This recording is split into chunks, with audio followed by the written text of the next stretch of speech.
I'd like to thank all the organizers for this really amazing film festival that you have, and all the changes you've instituted it by inspiring people over the years. Because there's so many other amazing speakers here on the panel, I was totally nerve-wracked for the past 2 days thinking, what am I going to say when any one of these women could be up here speaking? Seriously, you've got to talk with them before and during and after this event, because they have so many amazing stories to tell about how they've changed the world and how they're continuing to change the world. And it's so moving for me to be here and to watch social justice films and to see our lives and our dreams finally up on screen. And certainly as a lesbian with a partner who's a Sansei, third generation Japanese Canadian, you know, you daily experience homophobia, you daily experience racism, you daily experience sexism, you know, you daily hear all kinds of hatred spewing. And I think that these kinds of events are a way for us to come out of that isolation and come out of the situations we find us in daily that aren't supposed to be happening in Canada. It's only supposed to be happening in the States, right? And we can speak out and we can find ourselves. And we can also see some of our dreams on stage and be inspired to be a different way in the world so that we feel more powerful. In my family, I wasn't allowed to watch TV, I wasn't allowed to go to the movies, and I wasn't allowed any comic books. None of the three of us were, because my parents thought that they were basically capitalist propaganda and that they weren't about our lives. And they were right?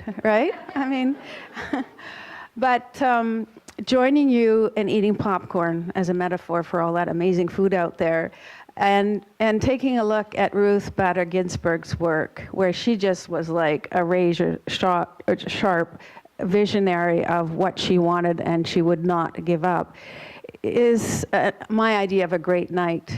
It's a film that gives us hope because it shows us what a woman has done, and it gives us a sense of what we can accomplish. Not just women, but I'm going to use women as the word to describe all of us, because when a place works for women, it usually works for everyone.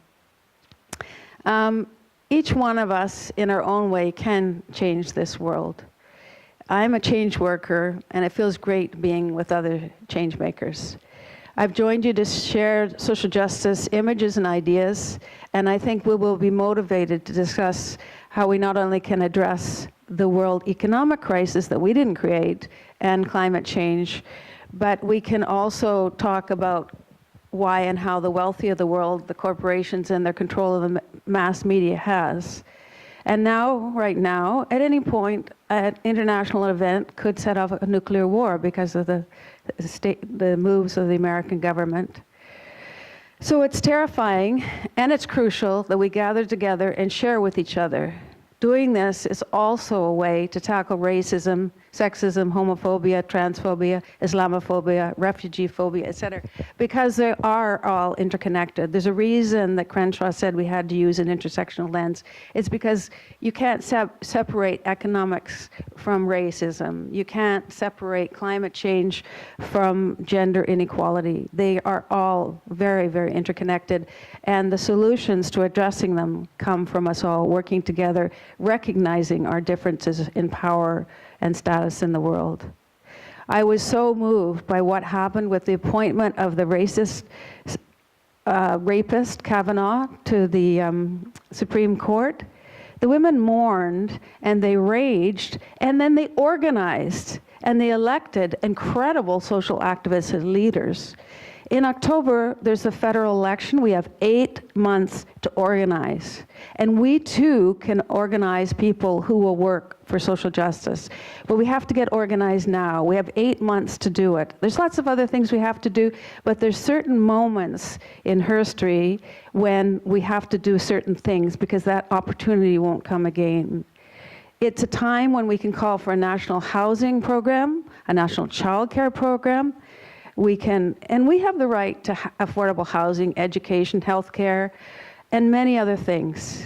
We pay the taxes, and we could get the governments to use our taxes and make the corporations and wealthy pay their fair share in taxes that will cover the costs if the government spent them for the common good. Right now, Trudeau, the feminist, is spending billions on the military, literally billions. Go take a look at the federal budget. There's tons of money left over for what we actually really need. This is a big country. We could be allowing in hundreds of thousands of refugees who desperately need it. There's lots of room for growth in this country if we weren't controlled by the people controlling Trudeau and Harper before him. But we have to open our eyes and know that we have to work together in order to do that.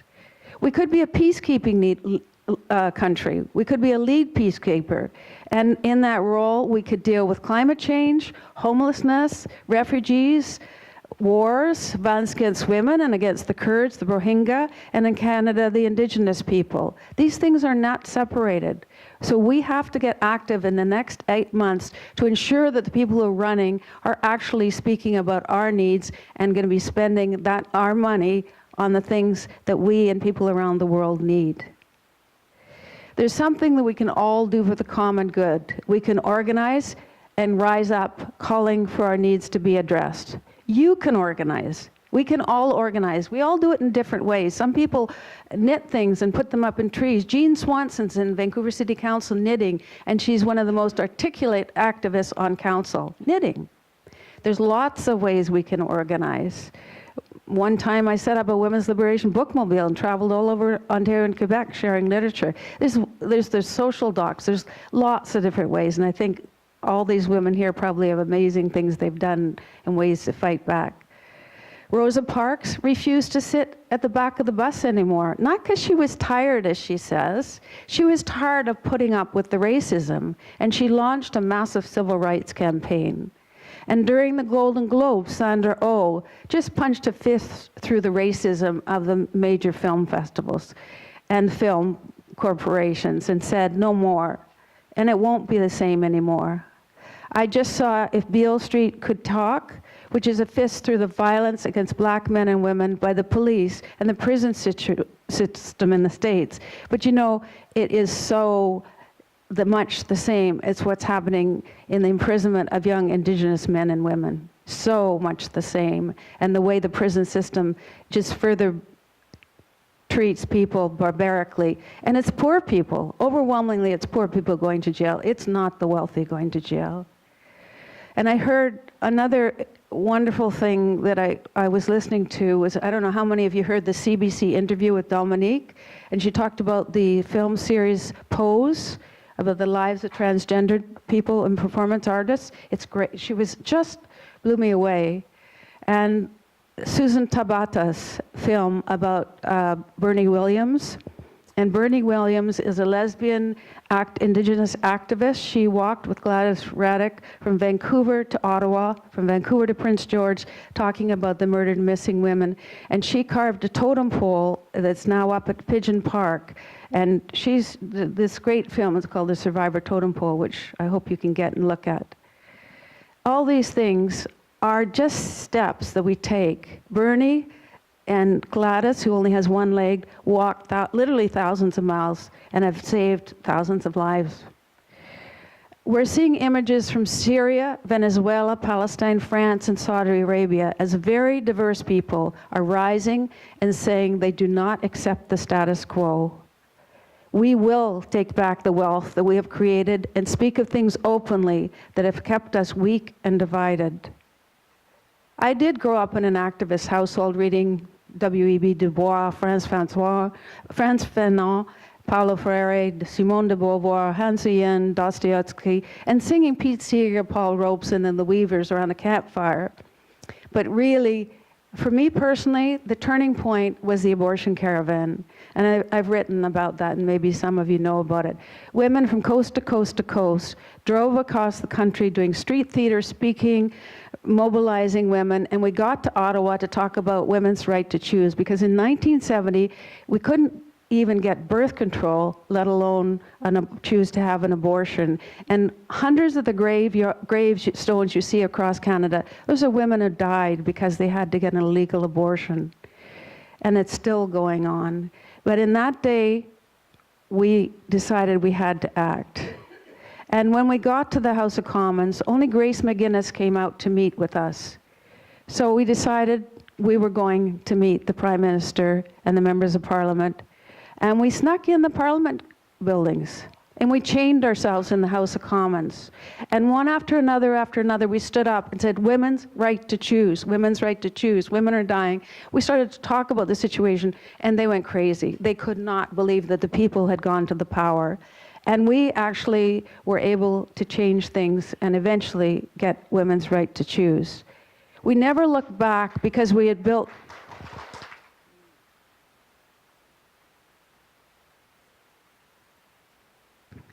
we'd built a movement. We felt in our minds, our bodies, and our spirits what we had done, and that gave us strength and gave us a sense of what we could do and what more needed to be done.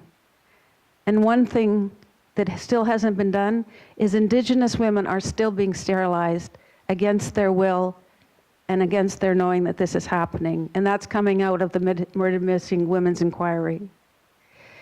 This movement that we were part of gave me the strength to come out as a lesbian feminist and then start a lesbian feminist newspaper called The Other Woman with Holly DeVore, who's now Erin DeVore over in Victoria. We had to challenge a system that said we were mentally ill and threw us in mental asylums, and a gay movement that didn't even talk about women's rights inside or outside the movement, nor did it talk about the racism within the movement. I learned a lot from my mother, but one thing she said to me was life rarely, if ever, goes in a straight line. But you have to keep walking forward, never turning back. And maybe you could lead us in that song later on. Pass the torch if you get tired, and pick up the torch when you have the strength. If we walk together, which is sometimes hard, we are so much stronger. We need to build coalitions and make partners based on understanding our difference of power and place. We can do that if we use a gendered intersectional lens. We don't have much choice because the world is in such a crisis. I've been part of many fights, and I've learned, the most important thing I've learned in the past 15 years is if we put an intersectional lens in our work and our movements, we can make a change for everyone. And only a new society can include everyone. Instead of fighting for a place at the top in the pie doesn't work. The system as it is now doesn't work. That's why we're broke. That's why women are less equal. That's why Indigenous people are so much less powerful, because they want to steal the lands. And they are our colonial powers that came in many years ago continue to steal the lands. So we need to see everyone and see the differences, not gloss over the distance, see them and deal with those differences. In 2002, I got elected to City Council after 10 years organizing in the downtown East Side.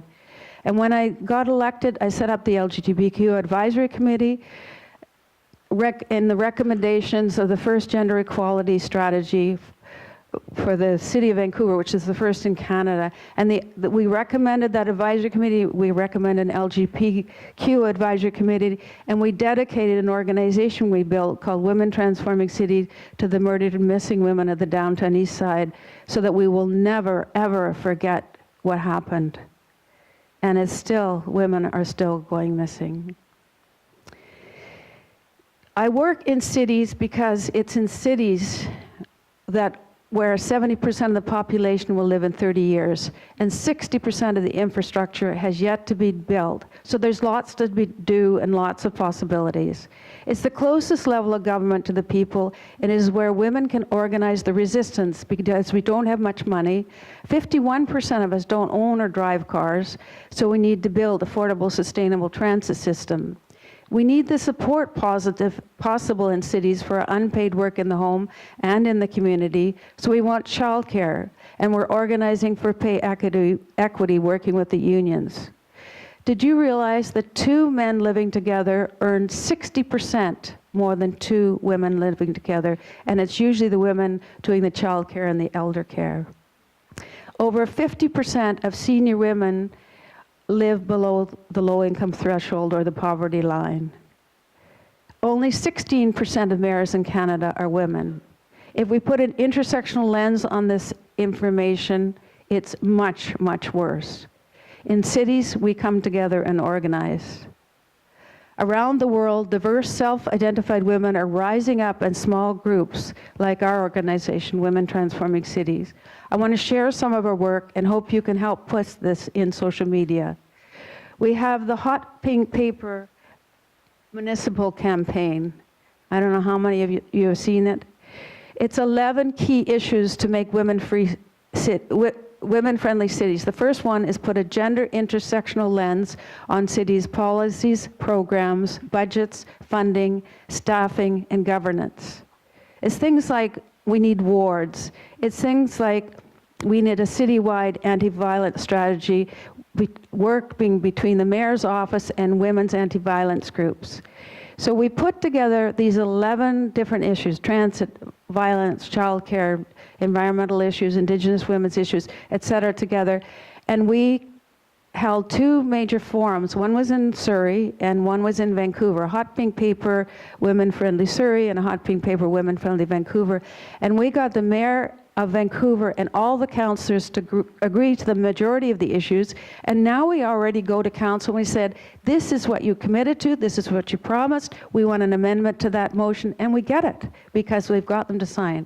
A fun and easy way to organize. I've got a bunch of these if you want, or just go to our website, Women Transforming Cities, if you want. And now we're holding them accountable. And in June 3rd to 6th, Women Deliver, a huge women's international conference, is coming to Vancouver. So we see this as an ideal time to mobilize and organize as women to get action on women's issues. These choices and options come at really particular time. Use them to mobilize, use them to organize, and use them to get change. These are just some of the fun ways I've organized. I've done all kinds of other things because given you're working for free usually and you don't have much power, you got to make it fun. You got to sing, you got to do the street theater, you got to have the social docs, you got to do it in ways that people feel like they can be part of it, read their poetry, read their stories, share their stories. Women Transforming Cities women just like each other. We don't actually have an office, we have a table. And we actually set up a Women Friendly Cities Challenge, which is an online library of wise practices, because we realize women are doing amazing things all over the world, and we thought that there needed to be a place where people could share it. So if you got anything, go to our website and share the work you're doing so we can share it for you around the world. Organizing is one of the most creative things you can ever do with your life and make huge changes. Making a YouTube or a video or a film is another way, and they work together. Social docs are like a spark that can light the fire. We can show our lives to free and mobilize ourselves and our brothers and sisters. This festival is part of the resistance. We are here because we want to be part of that resistance, and if we see ourselves being reflected today, then we'll be able to fight even harder. We know that we do not have much time. We want to find each other. We want to find acceptance in our diversity. We want to walk tall, talk strong, love deeply, speak our stories past, present, and future to create our resistance, because that is the way to finding our voices, freeing our hearts, and finding our passions. We have to ask for more, not less. From local to global, we're all interconnected. What we want for one, we want for all. The fear and greed on the move, whipping up lies to take control, must be confronted. We have to hold on and build our movement for a just world where the wealth is shared by all, not the few, where refugees are welcome, where climate change is tackled by the governments and the corporations which are creating it. We tackle it with justice towards each other. No to racism, sexism, homophobia, transphobia. No to pitting youth against seniors or seniors against youth. And a huge yes to social movements. And now, more than ever, we need each other. You and I can do this, and we must move now. We are a room full of change makers, and the time is now. I'd like to thank each and every one of you for coming today. And I'd like to thank the artists who created these films and the speakers who will follow. You are the stars. We come here because these films save us from drowning in the silence about our lives and the propaganda constantly spewed forth by the elites of the world who try to hide us from each other. Turn to the people on either side of you and thank them for being here and being part of the change that is necessary. Ladies and gentlemen, I'm Anita Huberman. I'm CEO of the Surrey Board of Trade. I'm also an honorary captain of the Royal Canadian Navy, and I co-chair the city's Local Immigration Partnership Committee. And I'm very pleased to be here at KDocs. I'm a former trustee of Canada's National Film Board, which specializes in documentary films, award-winning documentary films all around the world. So I do look forward to your questions, and thanks for having me this evening. My name's Ellen Woodsworth. I'm co-chair of Women Transforming Cities International Society, and I hope you'll check out our website, and I hope that I can be fighting as hard for social justice and economic equality as this Ruth Bader Ginsburg has done. Thank you. My name is Jinny Sims. I'm an MLA for Surrey-Panorama, and I'm the Minister of Citizen Services. I am a lifelong teacher, and I would say a social justice activist, just doing ministry work for now. And for me, I just want to reflect just for a quick second on the power of the movie that we have just watched. And as I was sitting there and reflecting on my life and the interesting journey I had of being a transnational, being born in India, coming to England at the age of 9, not speaking a word of English, being in a school where I was the only brown face or the non-Caucasian face, and going through that struggles, going to university, being the first girl in the family to go to university, actually the first girl or boy in the family to go to university, and then becoming a teacher and the president of the teachers, and my journey, and I kept thinking, it's women like Ruth that paved the way for us. And so for me, that's a very, very powerful moment. My name is Debra Parkes, and I am chairing Feminist Legal Studies at the Peter A. Allo School of Law at UBC. And I love this film, and I'm a big fan of Notorious R.B.G. and have sort of been following her work and her career for some time. But what was most what really hit me most in watching this film is something that I think about a lot in my own work and teaching at the law school, where we have many amazing students who come to law school to make social change, to change the world, to do social justice, and I have, I was one of those students, what struck me so much is watching the progression of the work that Ruth Bader Ginsburg did, and if you think about the Canadian context and the struggle for equality and meaningful, substantive justice, addressing economic inequality and racism and all these things in Canada, we have done some of that through the courts, and lots of it though not. And there are many ways in which there are real possibilities for the law and for lawyers to kind of draw a line in the sand and try to move change in just laws, but there's also real ways in which there are massive limitations on doing that. And you can only look right now at what's happening in the US and what is happening in our country too, in terms of all the successes that we've had in the courts have for the most part not been on issues of social inequality, economic inequality. We have not made a dent in that through litigation in the courts. And they certainly haven't in the US either. So I think it's worth sort of reflecting on our struggles and the way that we put our energies into different means of social change, and I'm really here to hear and learn from the work that other people are doing as well on those issues. Good evening. My name is Mebrat Beyene. I'm the Executive Director of WISH Drop-In Center Society in the downtown east side of Vancouver. I'm very grateful to be here on this panel with these amazing panelists, and also grateful to be on these unceded lands.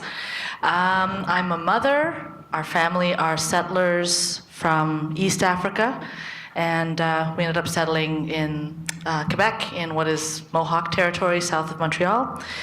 And as a settler, I just strive to be in as much solidarity with as many movements, and I'm struck by this movie in terms of how much vigilance there requires on so many fronts, and that we are essentially fighting these fights on so many levels, and that we require superheroes with a varied amount of skills and competencies and skills. So I'm, for example, the pivots of the world and the BC Civil Liberties Associations of the world, I consider those our legal superheroes, and that without those folks advancing things on a legal front, and without movement happening both within inside systems and outside systems, it's just, I find it fascinating, and that theme comes up over and over again. I'm sure we'll get into more of that as we discuss this evening, but very grateful to be here. Thanks. Good evening, everyone. My name is Chastity Davis, and I'm a mixed heritage woman. I'm West Coast Salish from the Claw-Emin Nation on my mother's side, just located outside of the Powell River area, is where our reserve is. Prior to contact, we were interconnected with the Comox Nation, the Clahus Nation, and the Homolko peoples as well. So actually, my grandparents' roots are from the Homolko people, but when the Indian agents came in, our family was relocated to the Sly-Emin area in Powell River. And I'm also English and Ukrainian on my father's side, so I am First Peoples and I'm settler. I'd like to acknowledge the traditional territories that were gathered on here tonight, of the Kwantlen, Musqueam, Katzie, Semiahmoo, Tsawwassen, Kwat-Kwat, and Coquitlam peoples, who are so generous to allow us to gather here tonight and to live our lives and play and learn on their traditional territories. An amazing movie, an amazing woman, lots of inspiration for me. A couple of things that struck me was the humanity that Ruth was able to inject back into the law in the US, and that really highlighted between her relationship with the conservative justice and her as a liberal justice. Is that mine? Resonating now. Yeah. So that really struck me about the humanity. So going beyond partisan issues, but really connecting on a human level. And the other piece that I was reflecting on was the about the First Peoples traditional governance and how we used to govern ourselves prior to the US Constitution and the Canadian Constitution. And I wonder how our values as the First Peoples of this land and our interconnection to the land and environment would have influenced the writing of the Canadian Constitution as well as the US Constitution if they would have talked to the First Peoples in a respectful way and integrated the laws of nature and land and who we are. So interested in that, and I don't think it's too late for us to have those conversations and integrate those values into who we are. Hi, my name is Cicely Blain. I am one of the co-founders of Black Lives Matter-Vancouver and also a diversity and inclusion consultant sort of across the Lower Mainland. My family is of the Wolof and Mandinka tribes of West Africa, colonially now known as the Gambia. And on my father's side, I'm descended from enslaved people in Jamaica. And I have been a settler on Musqueam land for about 7 years now, but I grew up in the United Kingdom. So it's my privilege to be a guest here on these lands as well. Yeah, I thought this film was really fantastic, and I think it was, I think for myself, of late, I have been quite disillusioned and disenfranchised with mainstream feminism in the way that it can be erasing and exclusive, particularly of Black women, of Indigenous women, and other marginalized women. And so I think, for me, this film was quite affirming to see how they did make connections between civil rights and between the women's rights movements. And I guess it kind of did give me a little bit of hope in that sense, but I think we still have a long way to go to making our movements more intersectional and also highlighting the voices and the experiences of marginalized women as well as white women as well. Thank you. Hi, I have an observation. No one has mentioned the fact that in Canada, females have equal rights under our Constitution.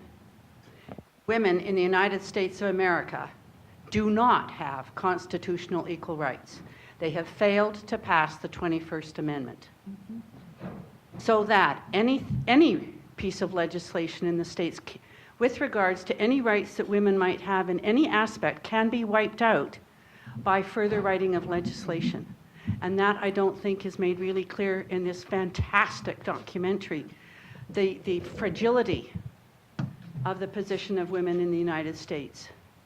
And I suggest that everybody take a look at the New York Sunday Times a couple of weeks ago, which has a whole section on women's rights and what is happening there with regards to legislation and women who are pregnant and what happens to their fetuses and how the women are being held negatively responsible, if not criminally responsible, for damages, natural damages that have happened to the fetuses. It's very, very scary. That's my observation. Can I just say one thing about that? I mean, it's a really important point about the Equal Rights Amendment never having passed in the U.S. Just, I mean, what is the case though? And again, this is the positive side of what you can do through litigation, is that those decisions of the U.S. Supreme Court that Frontero and the cases that Ruth Bader Ginsburg argued, they mean that it is read into the Equal Protection Clause, a limited protect. So it is there, but it is very. One of the things that when we passed our charter in 1982 here, our Charter of Rights, we learned from the failure of the passing of the ERA and the very limited jurisprudence, the way that they interpreted equal protection in a really limited way in those early cases. And we tried to build in language that was more inclusive, more substantive, more meaningful on equality, but it's still only words on a page, and it's still very much, it depends on how it's interpreted in the courts. And while we have had some victories in the courts here in Canada, there are ways in which those words have been interpreted in a very limited way to not recognize the kind of deep kinds of substantive inequalities where you have race intersecting with gender, and where you have, particularly on economic equality issues, on racism, the courts have been really very weak in Canada on those. So again, I think there are positive ways that you can see what's happening with making change to the courts, but there are also ways that it's very limited. And I think we need to be focusing also very much, and we are, on social movement and making change through a variety of different means. But yeah, I think it's a really important observation. And we would have to note that the Charter 15 was fought for by women, and it took a lot of hard work to get that included. But I also... Women know that now. Yes, that's true. Flew in the world, how we nearly missed it. Yeah, and there was the Royal Commission led by Florence Bird. There's been a number of initiatives that we should cite. But I'd be remiss if I didn't say that, 1 out of 1,000 cases of sexual abuse actually go to the courts, because the courts do not work for women by and large. And if you put an intersectional lens on what happens to women if they go to the courts and they're Indigenous, and how few people seek the recourse of going even to the police. Certainly lesbians don't go, Indigenous women are not going because they don't feel safe. They've been abused, sex trade workers have been abused. And so the court the legal system and the justice system still is not meeting the needs of people, in fact, discriminates against so many of us. Thank you. Just want to add, I think when you watch this movie, you see the power the legal system can have in raising awareness, creating that dialogue, and inspiring and bringing about change. But if we were to think that it's going to be done through the courts, or it's been done through the courts in the past alone, then I think we will miss an opportunity. I think many women went before me, and many of us, and I can see some warriors sitting in the room, who did that fight, not just in the courts, but they were fighting out in the streets, in boardrooms, and in policy rooms. And I think what I'm always reminded of was my trip to South America, and it was a women's forum where a woman stood up and said, "This can't be happening. We're fighting for rights that we think you have, and you're telling us you're losing the rights we think you had." And I think that's a constant reminder to us all that it's not just about having won it in the courts. Because if you win it in the courts and nothing changes in the world around you, then it will remain on paper. And for me, as a lawmaker now, I suppose, the key thing is, how do we take what's the words and put them into action to bring about societal change? And it's about moving that needle. And it reminds me, and I'm going to be very brief now, I can still remember the day I got sworn in as an MP and I was shown my seat. And I'm not a teary woman, as most of you know. And I couldn't stop the tears from coming down my face. And those tears were, there was a time that women got pulled out of this chamber by their hair because they dared to want to have the right to vote. And the second moment for me was, there were men who sat in this chair and voted to keep people who look like me, of different color, out of this country. And they were making those laws. And what a huge responsibility that is now, to make sure that as a lawmaker now, I don't fall into the traps of making laws that marginalize or hurt others. So for me, absolutely the court systems play a critical role. Our lawmakers, our law systems, the legal, our lawmakers play a critical role, but so do the movements. What is it that got me to sit here? It wasn't a law. It wasn't a law being passed or some judgment being won. It was some really wonderful people who mentored me and encouraged me to be where I am today. And that's the power of each and every one of us in this room. Thank you for the comment and observation and for all of that as well. I think what it brings for me is just that respect for history and where we're at. And so quite often when we talk about laws, we're talking about recent laws that are of this land that settlers brought with them. So if we want to talk about the complete story, we, as Indigenous peoples of this land in North America, including our sisters across the border, in Canada, over 80% of our communities were matrilineal, which means that the women were the leaders in our Indigenous communities. And that is similar to across the border as well. And prior to the laws that we're talking about and debating about today. So if we want to capture the full story of this land, the full history of this land, we have a lot of work to do in regards to understanding the sophistication of the traditional laws of the Indigenous peoples. And I'm very intentional when I say sophistication of those laws that governed this land for thousands of years prior to the recent constitutions, because I think that there's a underlying dominant narrative that there was not sophisticated traditional governance on these lands prior to us being here. And so there was.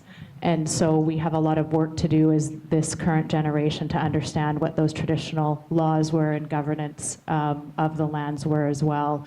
And I forgot, because I'm not attached to titles, but in my introduction, I am the chair of the Ministers' Advisory Council on Indigenous Women, and I've been on that council for 7 years, and we provide advice to the provincial cabinet on optimal health, wellness, and safety for Indigenous women. How do you reconcile, like we believe that women should have choice over their own bodies, their own health, their dignity, but how can we reconcile that with the tens of thousands of babies, humans, citizens that are being born with fetal alcohol effects?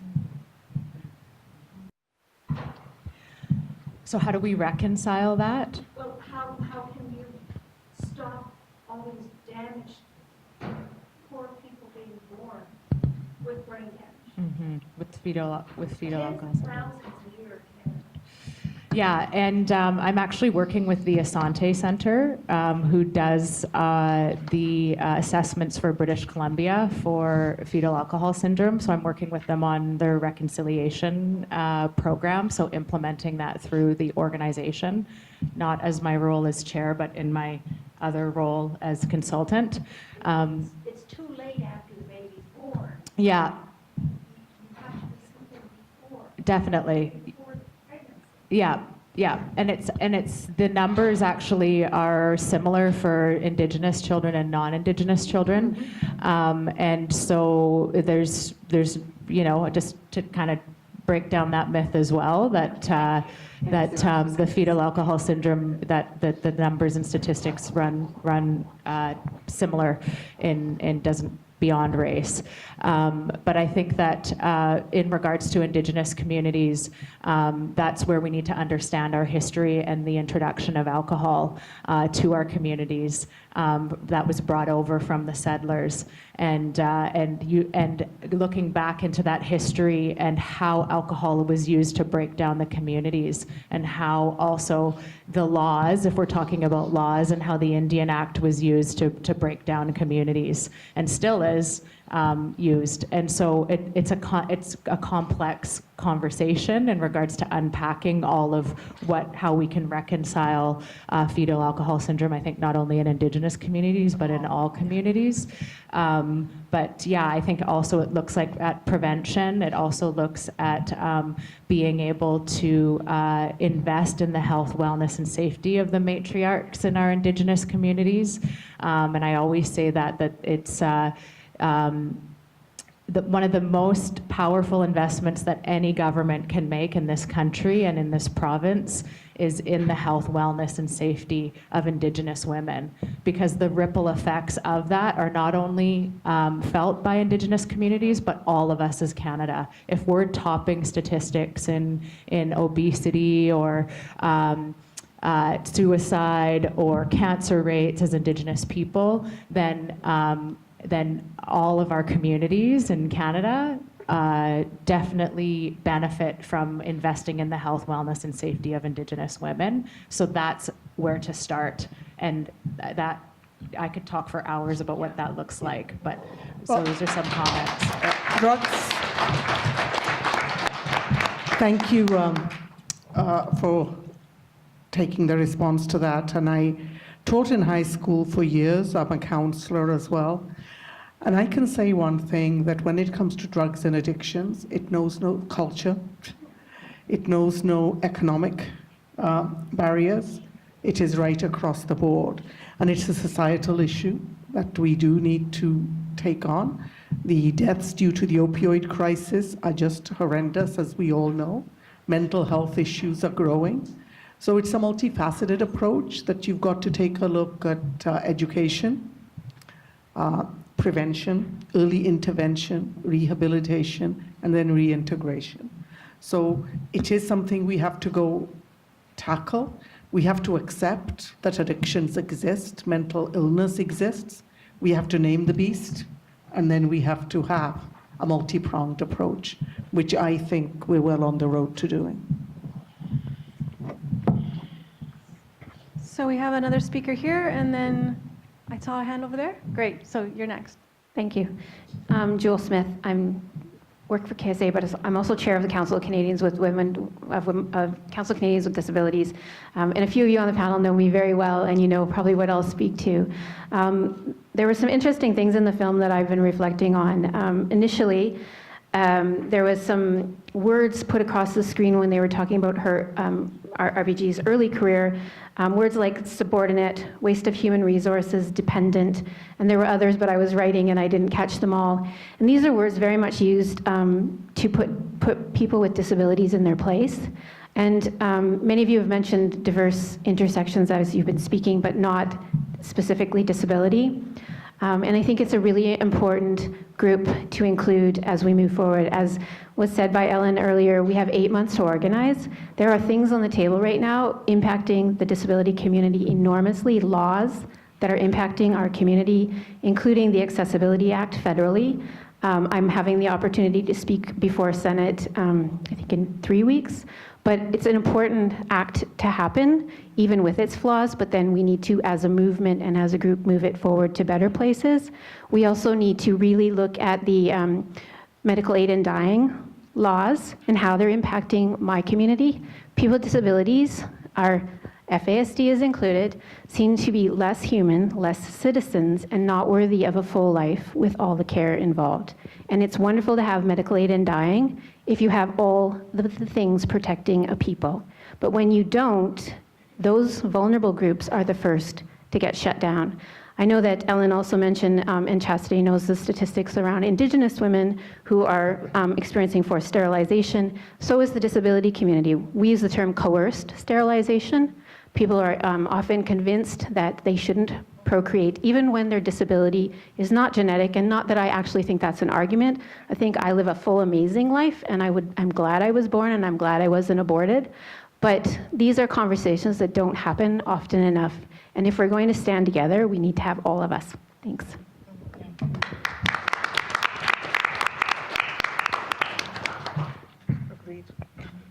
Any response from the panel? I just wanted to comment about just another perspective related to that.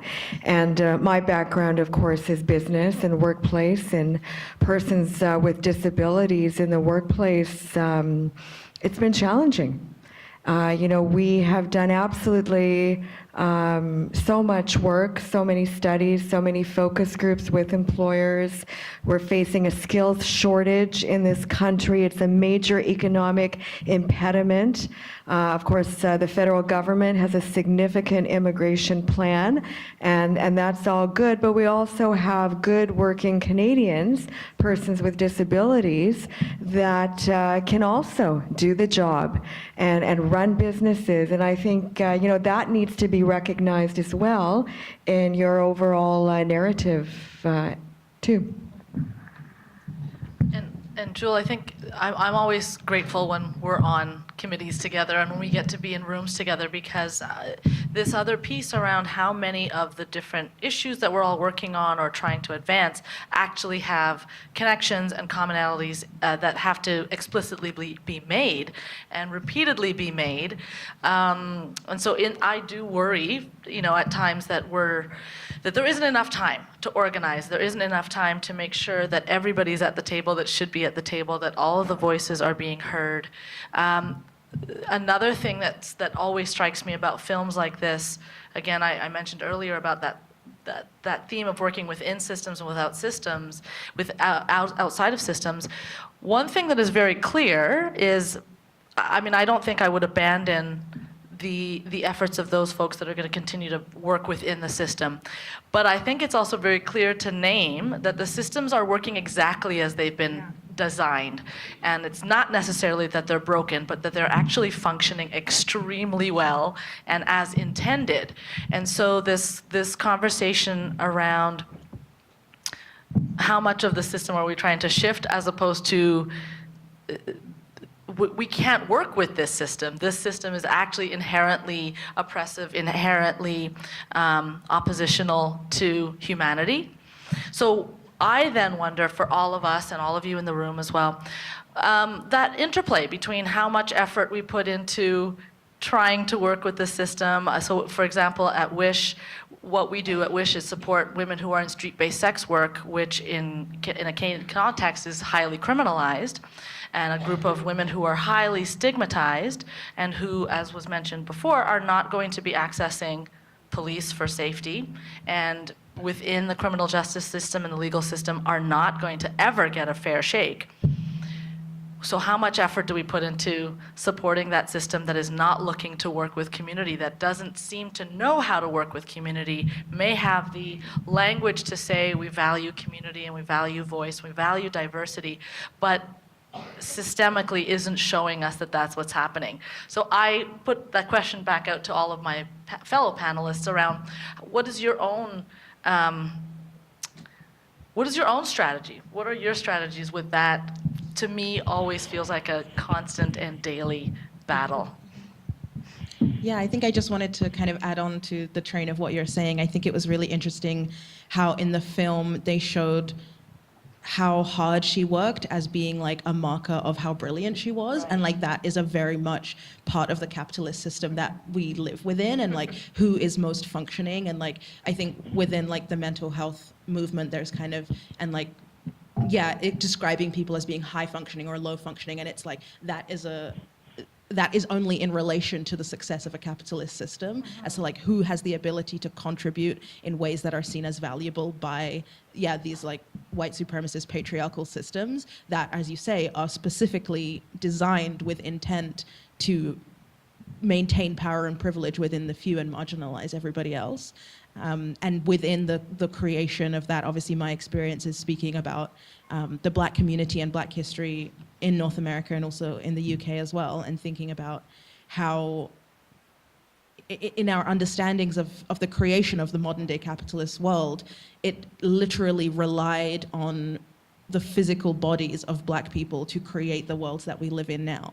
And I think we sort of have this understanding, I think especially in the United States, has much more of a sort of patriotic image around the American dream and what it means to achieve or to like succeed in that world, and that very much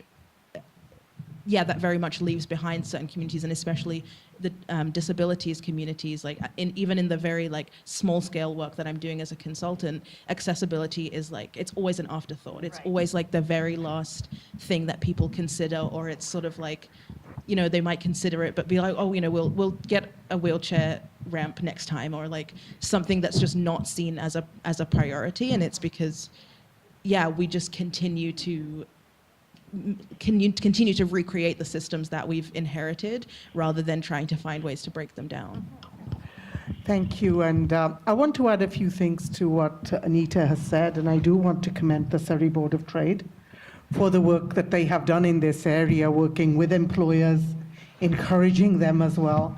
And the President's Table, as you know, has been doing some amazing work, and their recent roundtable, the whole focus is on employment. And so that's good to see. But I'm really glad that you threw out that little challenge out there. Do we work within the system, or do we disrupt it and go and work outside? I suppose from the time I was a little girl, I was a bit of a rebel anyway and spent my time fighting. And that took me into the classroom. And but I realized that if I was going to make a change for the kids I taught, teaching and becoming the best teacher wasn't enough.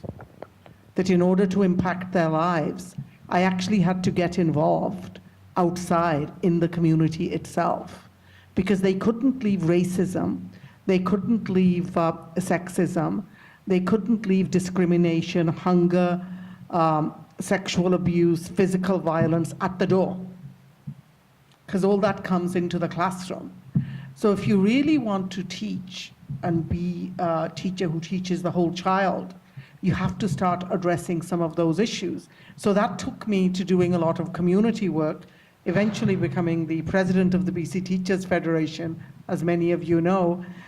And then somewhere along the way, a very conscious decision, because it was a big decision for me to go into running to be a member of parliament at first.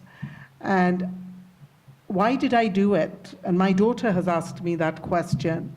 And the question was because fighting from the outside, little snippets here and there, was absolutely exhausting. And often you wondered, what was it for? Yes, I made some great strides in some areas in my professional life and everything, but when it came to the social fabric and the inequities that we see exist, whether they exist for people who live with disabilities or people with color, our First Nations people, between men and women, that if we really want to address them, one approach isn't going to be enough. My feeling is we need people outside going nya, nya, nya, nya, nya, nya, and we need people inside who are doing the policy work and actually passing bills and trying to bring out things that way. And then we need people in the courts as well who are testing some of those challenges. And it was one of the hardest decisions I ever made was to run to be a member of parliament. Because for me at that time, I couldn't square it in my head with the kind of struggles that there existed across the board. But at the same time, something I learned is sometimes it is better to be at a table looking for solutions and working together for solutions than pissing into the tent from outside. And But wouldn't What you say a challenge that wouldn't that you one no. But that was the point I reached. Because for me, I had reached that stage in my activism, and now I like to think that I spend a lot of time on the inside at the policy table, as you did, still pushing the envelope, because you need people who can become policymakers and lawmakers who will also push the envelope from the inside out. And that, if we don't have that, and we just have the going in, then we don't get the change as quickly as we wanted. So that's my perspective. So you're committed to setting up a ministry for women's affairs? I'm very proud of the fact that we have, for the first time, and proud of a premier who saw it as a priority, a parliamentary secretary, working with the finance minister in the finance ministry. It's not somewhere else. And it is absolutely imperative that we look at gender. And you know what? We actually have a cabinet that's 50%. And with the election of Sheila Malcolmson in Nanaimo, it took us close to being 50%. We do know that as well. about the 50%, and it's very commendable. Your party has really taken the lead on that. But I don't know if anyone in this room knows there's a parliamentary minister dedicated to women. So that means something's not working, because it was just 3 months ago, so give us time. And she is out there going around the province, doing roundtables and talking to people. Mitzi Dean, and she is absolutely amazing, passionate, very, very passionate person who is doing some amazing work and bringing it together. But I can tell you, I've been a feminist all my life. My father used to say I was born one. And when you've got strong women right now, right inside the legislature, whether it's Minister James, whether it's myself, whether it's Judy Darcy, whether it's, I could just keep naming them, who are very, very conscious of the huge mantle we wear being women and being on the inside and the work we have to do. But I can tell you, for me, just because I've gone inside, so to speak, does not mean that I've lost my passion and my vim and my vigor to keep pushing for that change that we need to see. Every one of us has to become a change maker, and we are.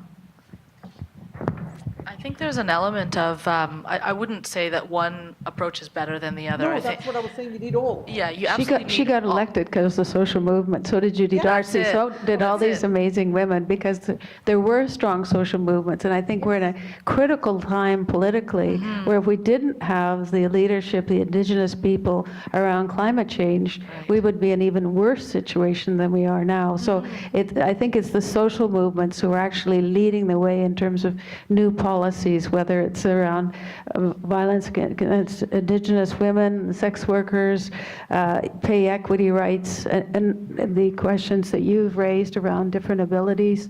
These LGBTQI, these social movements are way ahead of where our laws are, and the laws won't change unless we build that and make that advocacy work out front. Right, and really hold some profound respect for those folks who are disrupting systems, because that really is how the leaps and bounds happen. It is by folks who are rudely holding systems to account and or calling to pull down systems that we've in history seen the changes happen, but it's in response to. So absolutely both working, but I always just want to see a really profound respect for how difficult it is to keep fighting. And just that, Audre Lorde, I always come back to Audre Lorde, the master's tools will not dismantle the master's house. And for someone working with law, I always want my students to think about that and to think about the extent to which sometimes when I look at, you hear Ruth Bader Ginsburg talk about this incremental change, and you start with these cases, and then the grand case is for women to get access to military college that is like deeply militaristic, imperialistic, like racist, harmful. That's the pinnacle of what your goal. That was the win. And so that is really deeply, I think, problematic and concerning, and ought to be for those of us who think about how we are implicated in these systems and perpetuating them through trying to tinker with them and make them better. And so I think some of the best work in law is done when it's trying to lessen the harms and trying to, I do a lot of work around criminalized and imprisoned people, and there I see a whole system that is, as you said, working very well to keep people, brown and black bodies and people with disabilities and an underclass imprisoned. And so to the extent that we are thinking about tinkering with that, I think we need to be very careful about that. And I think I'm very grateful to the people who are doing the hard work of really holding us accountable on what the system is doing at a fundamental level. Yeah. Love the discussion. I just want to speak to Jewel's point about people with disabilities and just tag on a little bit of this, but because I don't want that to be lost as we move forward, because I think that's a really great discussion. And I'm always a fan of broadening my own perspective and helping other people broaden their perspective and what we believe to be true and how we get to that truth and how we get to our facts. And for from an Indigenous perspective, in regards to people living with disabilities or two-spirited people, and how they're viewed in the Western society as a social construct, and all of how our assumptions and all of the discriminatory ways we think about that is in our social construct, and subtle ways of thinking about each other or othering others and less than ourselves. And so I think from an Indigenous perspective, two-spirited people were revered. We, in our communities, saw them as a medicine people, as being able to harness not only the feminine energy, but the masculine energy equally. And so that value system and those perspectives have been lost in the Western world. Also, people living with disabilities, there's lots more academic articles coming out right now, and in my work with the Asante Center, reading about the social constructs of people living with disabilities. And in our communities, we didn't call them that. We didn't label them. There was always a space. Everybody belonged, and so there wasn't ever. We didn't think of people less than because they might have showed up differently than, say, the majority. And so I think that it's about challenging our own assumptions about how we think about the other. The other piece about this internal, external, how do we create change? We need pressure in all ways. But in regards to an Indigenous perspective and the Indigenous history with the Canadian Constitution, the part of our path to reconciliation, the only way that we've been able to keep a hold of who we are is through resistance. That's it. And if you see the Indian Act, the court cases, the Chilcotin case that was won recently in 2014, they are the only Indigenous community in Canada and the world that have title over their lands, and they had to do 20 years of litigation for that and $60 million worth of litigation to prove something that they already innately know, that they have rights and title over their land. And the federal government and the provincial government and the local governments are still fighting them since 2014. And so I'm just saying that we still need to have resistance, and we still need to innately stand up for who we are and what we believe in. Yeah, and I think also kind of going off of what you were saying about, we need to change a lot of our perceptions. I think another reason why the current iterations are like what we see as like mainstream feminism at the moment, and why it's frustrating, is because it's so obsessed, as with everything, obsessed with there being a binary and there being a gender binary. And I think, as you say, previously, pre-colonization, so many Indigenous communities, whether that's Indigenous to Turtle Island or my family Indigenous to West Africa, had so many different understandings of what gender looked like. And it's only through colonization, through slavery, through forced migration, and all of these instances of Western imperialism that we become so obsessed with the idea of a gender binary. And then from that is what caused women to be so oppressed. And now I think as non-binary folks and trans folks are gaining more, more like public visibility, people are saying like, oh, it's so new, all these new genders, all these new pronouns, but these things have existed for millennia. And these communities, as you say, so many communities actually revered these folks. And so we actually need to take a very close and critical look at the Canadian system and at the Western system that actually comes from. And kind of the second piece that I was thinking of is, again, going back to the idea of intersectionality. I might as well just get it like tattooed on my forehead, because I feel like I just say that word so much. Is there anyone who actually doesn't know what intersectionality is? Or do people like know? Okay, that's good. People know. And just kind of thinking of this kind of conversation about, like, I guess what I consider like grassroots activism versus like making change from within the systems. I think sometimes, and I definitely agree both is really essential, but sometimes that idea of like representation is kind of what we go for, is like, oh, we have 50% women doing this, that's great. And it just really brings me back to a time when, as I'm sure many of you know, Black Lives Matter sort of started on the foundation of fighting against police violence and police brutality across North America, and that also exists in Canada, yes it does.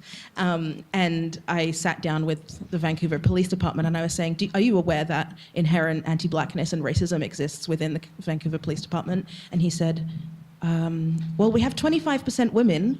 And I was like, That should help. what has that got to do with anything? And I think that's some of the issue, is that like, and it was even really interesting to see the word diversity come up like back in the 60s and 70s, and like, what does that mean, this idea of like, if we just diversify, if we just get quotas, if we just, put bodies in the room, like the most conservative guy was the black guy on that line, right? Like if we just put people there just because, it doesn't mean anything. But if we actually have these intersectional values, like Martin Luther King himself actually said like he would like homosexuals to die. Like we need to have these intersectional movements. And obviously I'm biased, but that's what Black Lives Matter is. It's, it was founded by 3 black women, 2 of whom were queer. One of whom lives with disabilities, and like this idea of like having movements that are grassroots and actually founded by and with communities that represent intentionally and genuinely people's different identities and those experiences under systems of oppression is actually what makes change for us, and not just putting people in positions of power just because they represent or like just because they diversify XYZ. Thanks for your answers and doing the emotional labor of answering those questions. Cool. So in this film, Ruth mentions lessons learned from her mother. Don't get angry, be a lady, but be independent. What have you learned, or what has a role model said that guides you in your social justice work in life? And is anger ever useful? Oh my gosh. Oh, thank you so much. Yeah, thank you so much for asking that. Actually, both Jewel and I wrote that down as that came up in the movie. That kind of advice is exactly how I was raised. That is exactly what my parents believed, and you know, they as immigrants in Canada, they recognize, you know, they definitely understood the don't rock the boat thing. Work extremely hard, be better at everybody else, work harder, be smarter, be stronger. Don't let emotion drive you, because that's going to be your weakness. And so recognizing that they had to do that to survive was critical, but I also now understand, no, I actually am, me and a lot of us are completely legitimate in our rage and our anger, and that you don't necessarily have to act out of the anger, but at least acknowledging that there's a lot that's wrong, and that I am angry, and that the injustice is so loud and so profound that it is okay to feel that, and it's okay to act and to do your mobilization from that place. So it was really interesting for me to hear that, because I was hearing my parents, and also the challenge of, yeah, but there's a lot that's messed up. So thank you for asking that. A really a great question to ask us at this stage, but let me just clarify something. If I spoke that the only way to do it is by passing laws, bringing about change, that was not my intention. We need to have activity outside, we need to have the lawmakers, we need to have the courts, we need to be doing it all. And it's exhausting at times, even being on the inside, but you've got to be a warrior and push wherever you are. And everybody's going to be at different stages and is comfortable pushing different ways. What did my mother tell me when I was younger? Don't make too much noise, stay quiet. You don't really need to study, because you can get married, and if you want to study, you can you can study after that. What did my father tell me? My father told me to think big, dream big, and there isn't anything there that you cannot do. He would say that when my mother would say she's a girl, she can't take judo. My dad would say, why can't she take judo? She's a girl, she can't go hiking.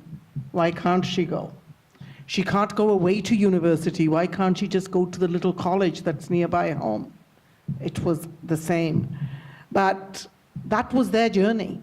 That was their cultural construct as well, from where they had come from, and the way my mother was raised. But I found out as I got older that my mother had amazing, amazing strength in her, and still does. Because my father, who had always encouraged me to go to university and live your dreams, when I got accepted and I was ready to live my dreams, he sat down and he said, you can't go. Just is not going to happen. And I watched my mother become a warrior woman and said, you're the one you encouraged her, you told her she could do it, and now she is going to go.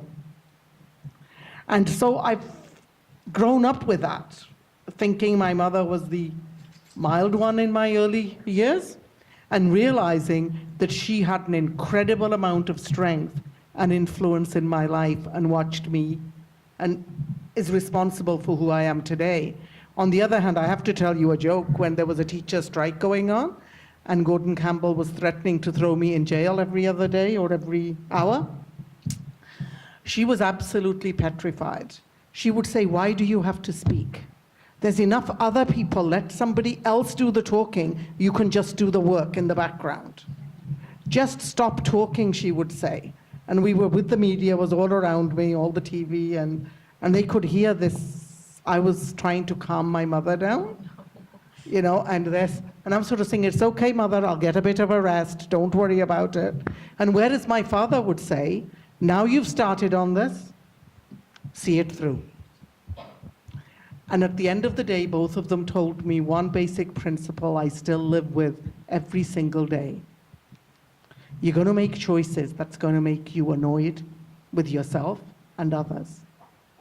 But you have to be able to look yourself in the mirror at the end of the day and say, am I still going in the right direction? And sometimes you have to reset. And is anger useful? I would say anger is very, very useful tool as long as it drives your passion. If anger is what you act out in the world, you will drive people away from you.